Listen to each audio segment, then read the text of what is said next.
Hey, what is going on YouTube?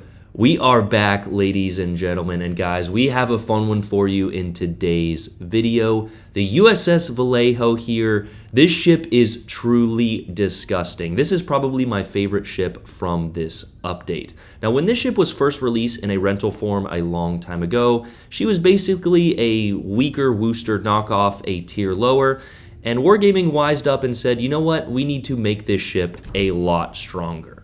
And oh boy, did they. But let's go ahead and run over the stats, commander guide, and a few of the modifications here, as well as the armor viewer, and then get into some gameplay. Starting with our modifications, we have Aiming Systems Mod 1. You could make the argument for AA in that first slot, Propulsion in slot 2 here, and the maneuverability, I'm not going to lie, is kind of sluggish. So again, you could make the argument for steering gears, but I just like propulsion, especially with cruisers, American cruisers, so much better. Concealment in slot 3 is always a good idea, but again, that steering gears, you could also...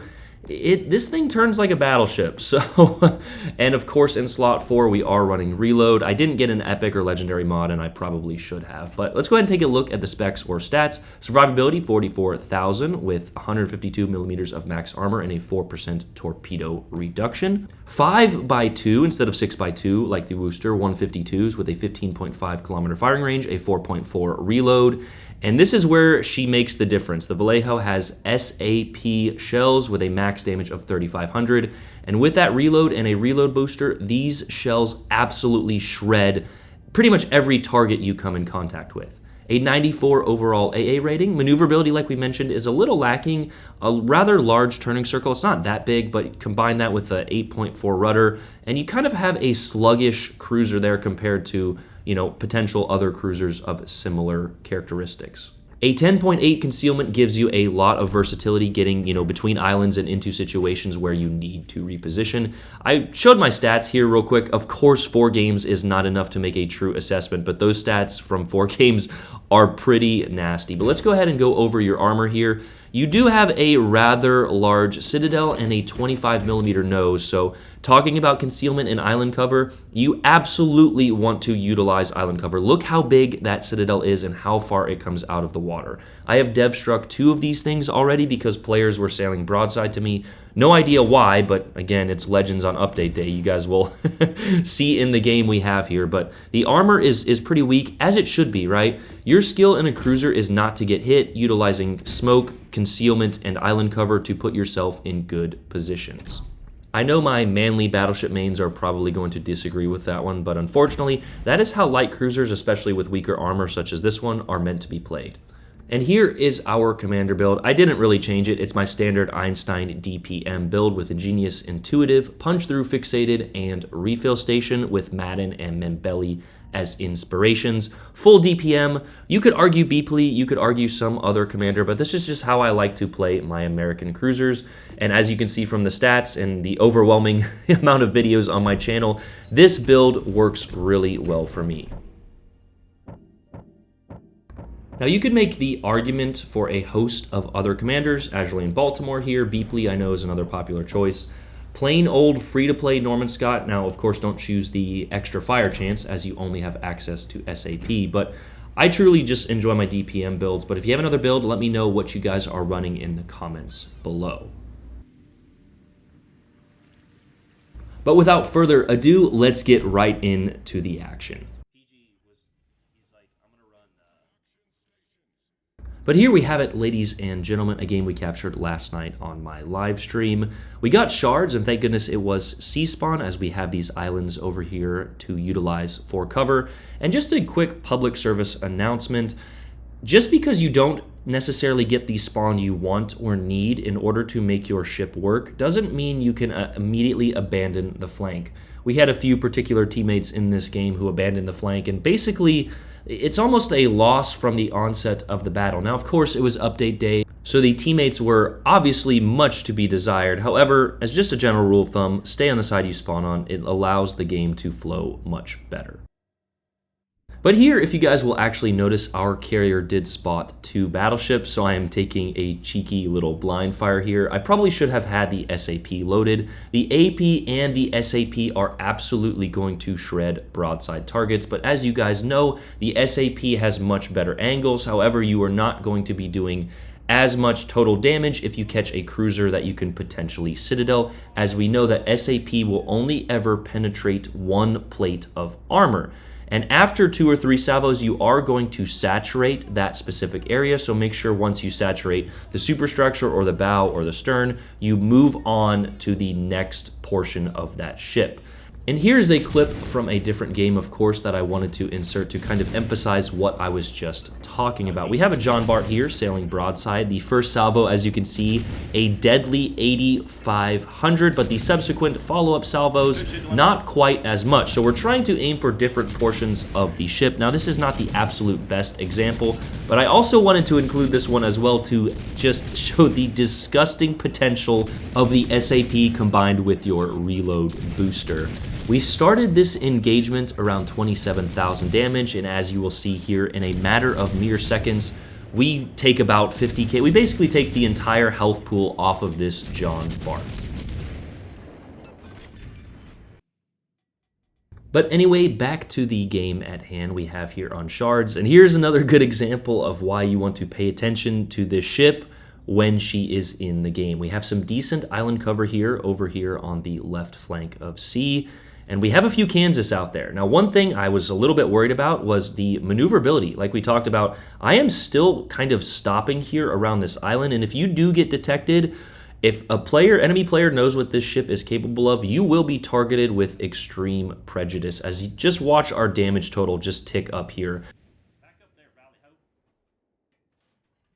We are dishing out some consistent damage here every 4.4 seconds, almost regardless of angle, and especially when they turn broadside, just look at what is here. This is probably not the best use of a reload booster, but for many of the other previous games, I was ending the game with a reload booster, so it's always better to utilize it than to have it sitting, unused. And here, we went from a quick 5,000 to 40,000 damage in a matter of seconds. And like we showed previously, this is not even the best example of that burst damage.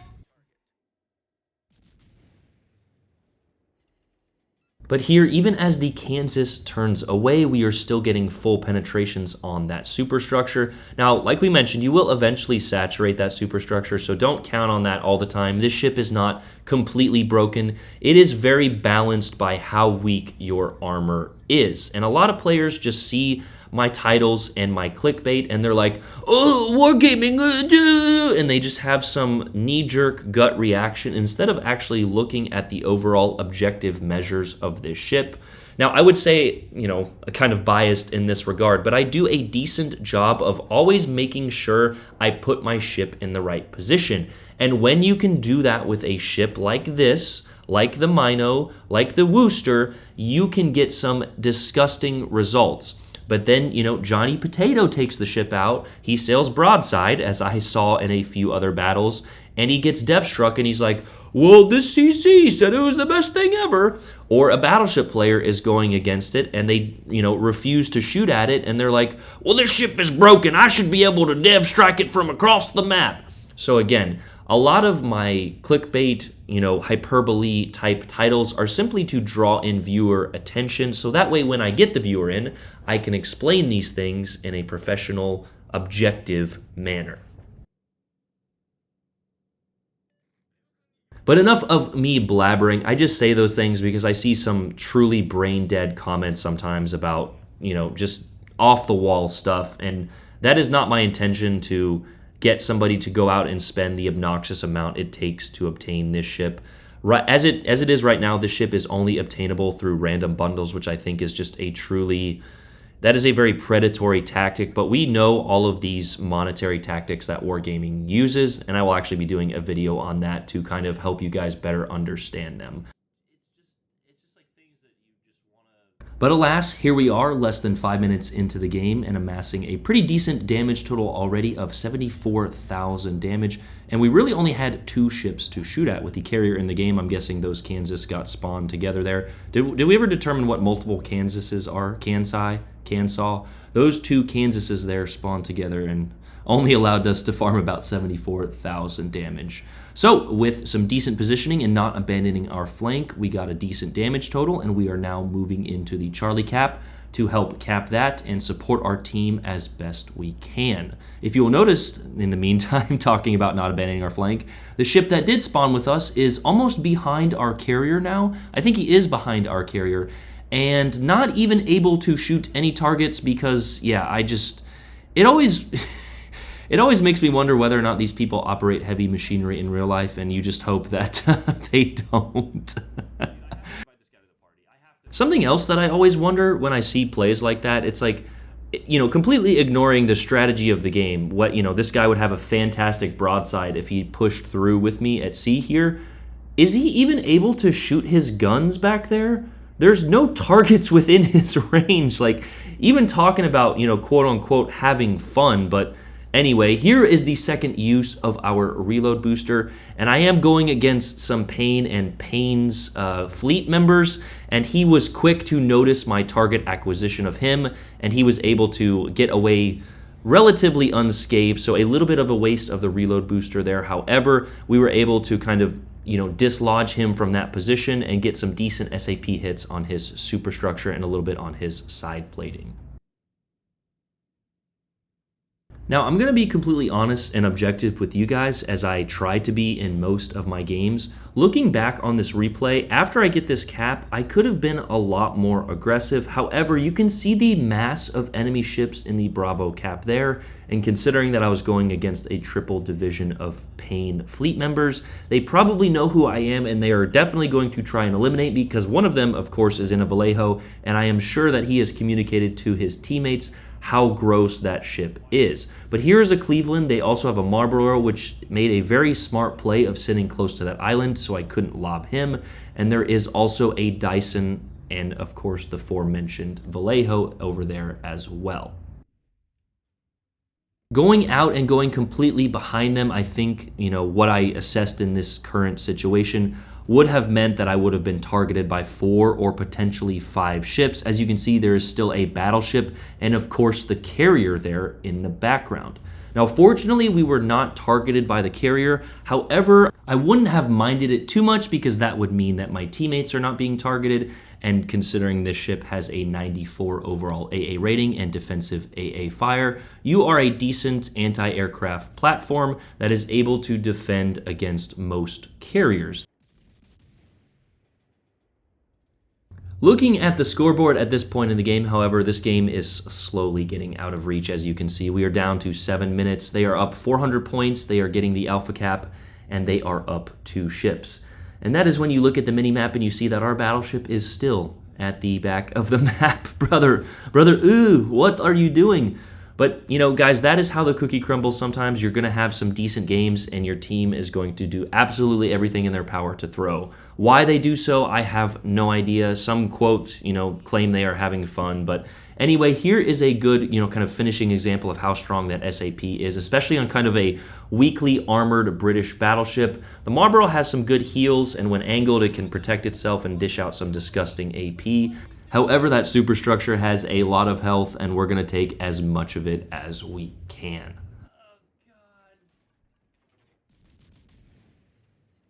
I also want you guys to pay attention to the targeted symbols. We are targeted by 1 now, and there come a few shells from that Dyson. So paying attention, if you're running that indicator, is going to be a good way to help you survive. A lot of players just sit still. They have, their eyes down the binoculars looking at their target, and they have no, situational awareness of what is shooting at them. As you can see now, we were targeted by 2 and 3 ships there. We do manage to make it behind this island, but at this point in the game, and I said it on stream, I said, you know what, I'm just going to make a turn and get dev struck here because there's no point. Now, we do manage to sneak out a high caliber and a decent XP total, which would have been around 3,000 on a win, but yeah, you can just see my frustration with our remaining teammates. And sometimes we end up blaming the teammates who, you know, died early on. But when you don't have support, like the battleship just sitting at the back doing nothing, you know, like he may live the entire game, but his contribution was far less than the teammates who made a push for the cap or,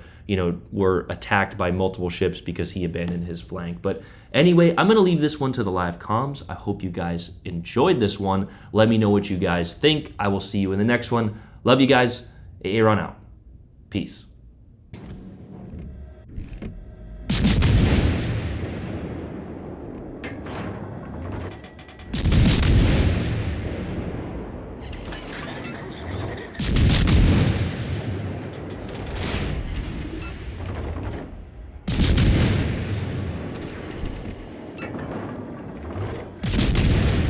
Turn back, turn back, turn back, turn back, need to turn back.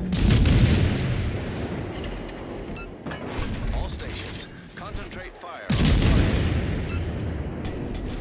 Can I please, please, please, please, please, please, please, thank you.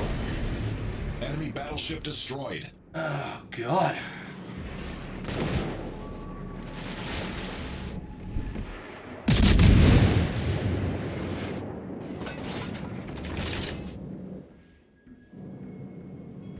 There's actually still a little bit of a chance in this game, but I don't think there's much. I need intelligence data. Intelligence data. I might have just got myself killed.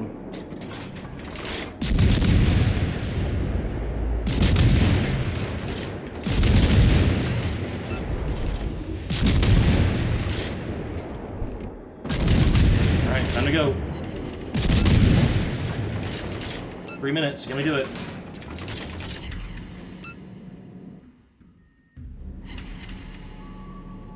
If these guys rush in, we win. If not, we lose. It's part of the game of caps, but alas, we did what we could.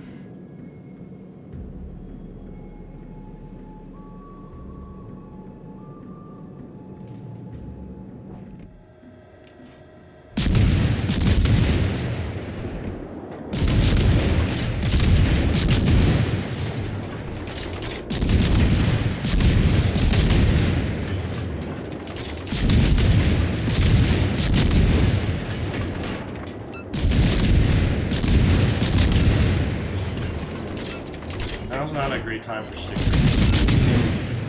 Can I get the high caliber, please?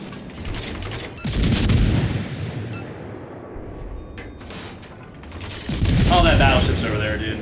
What a joke.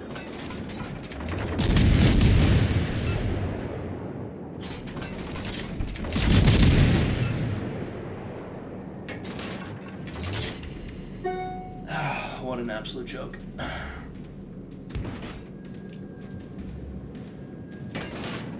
Eureka, they changed a little bit of its layout. AP or SAP instead of HE. You are the last hope. Nice work. Nice work.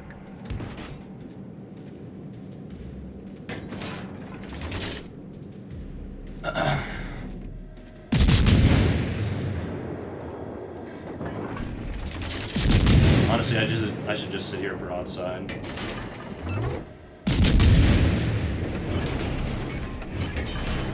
Main turret critically damaged. Main turret critically damaged.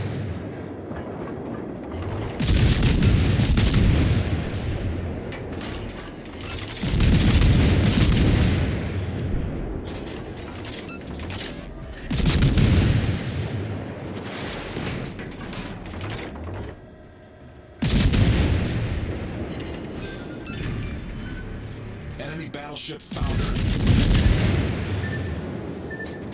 There's nothing more I can do, dude. There's nothing more I can do.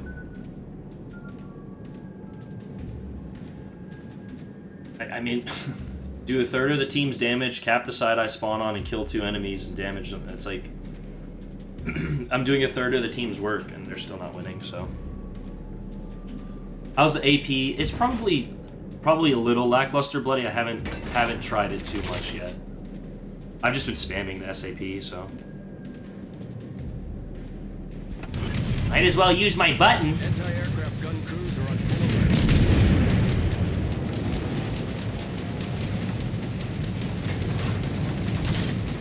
alert. How much is 75k dubs? That's like Critical engine damage. right, right.